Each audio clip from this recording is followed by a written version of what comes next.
गुम है किसी के प्यार के आज रात के एपिसोड की शुरुआत होती है सई और विराट की जोरदार लड़ाई के साथ। सई यहाँ पर विराट को उसके घर को छोड़ जाने की बात कर रही होती है और विराट को ये बिल्कुल भी अच्छा नहीं लगता कि सई उसे हमेशा छोड़ कर जाने की बात करती रहती है। ये इन दोनों की बात चल रही होती है हस्बैंड वाइफ वाले तेवर और अंदाज में, और इन दोनों की सारी बात बाहर कान लगाकर सुन रही होती है मैडम पत्रलेखा।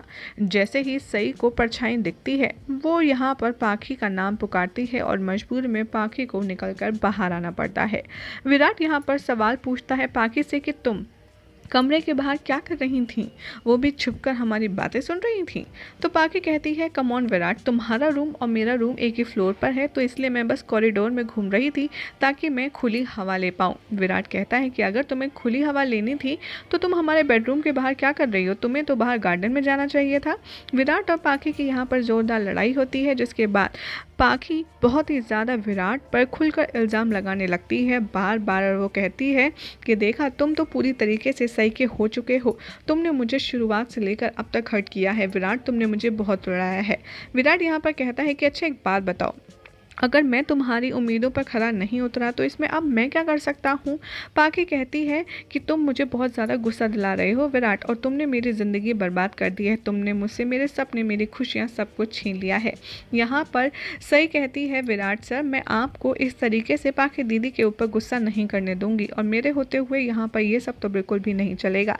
लेकिन यहाँ पर पत्रलेखा एक बार फिर से सही से कहती है कि जो इंसान कुछ भी कहकर के बदल सकता है तो उससे ज़्यादा उम्मीद मत लगाना सही, क्योंकि हो सकता है वो कभी भी बदल जाए दोबारा। जिस तरह मेरे साथ बदला है, क्या पता आगे वो तुम्हारे साथ भी बदल जाए, इसीलिए कोई उम्मीद ना रखो तो तुम्हारे लिए ही अच्छा होगा। यहाँ पर सही कहती है डोंट वरी पाखी दीदी, मेरे लिए दिल में कोई उम्मीद, कोई एक्सपेक्टेशन के लिए जगह है ही नहीं। मैं सिर्फ एक इंसान से एक्सपेक्टेशन लगाती हूँ, मैं सिर्फ अपने आप से उम्मीदें लगाती हूँ, किसी और से नहीं। मैंने अपनी खुशियों की डोर किसी और के हाथ में नहीं बल्कि सिर्फ अपने हाथों में दे रखी है।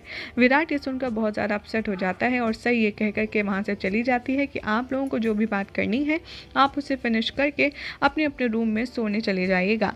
और जैसे ही सही जाती है विराट भी उसके पीछे पीछे चला जाता है और पाखी के मुंह पर दरवाज़ा बंद कर देता है, जिसे देखकर पाखी बुरी तरीके से रोती है और बहुत ही ज़्यादा बुरा उसे फील होता है।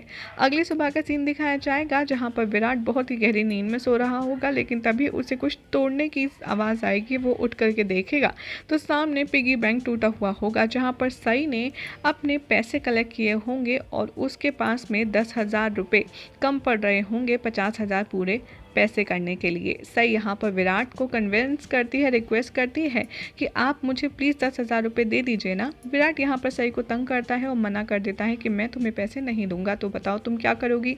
सही यहाँ पर विराट को ब्लैकमेल करती है, कहती है ठीक है, अगर आप मुझे पैसे नहीं देना चाहते तो मत दीजिए, आपने जो मुझे डायमंड रिंग दी थी ना, मैं वो बेच दूंगी। विराट ये सुनकर बहुत ही ज़्यादा हंसता है और सई को स्माइल करते करते पैसे दे देता है, जिसे लेकर सई बहुत ज़्यादा खुश हो जाती है। यही हो जाएगा आज रात के एपिसोड का एंड।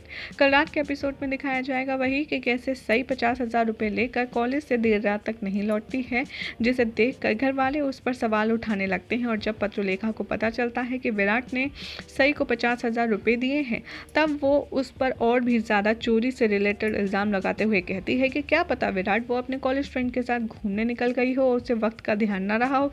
वैसे भी तुम्हारी बीवी तो है ही ऐसी। अब ऐसे में देखना होगा काफ़ी ज़्यादा इंटरेस्टिंग कि आखिर सही जब लौट कर आती है तो तब क्या जवाब देती है घर वालों के घटिया सवालों का। पहले ऐसी मज़ेदार अपडेट्स के लिए हमारे चैनल सीरियल से आपको सब्सक्राइब करना ना भूलें, साथ ही इस वीडियो को लाइक शेयर ज़रूर करें।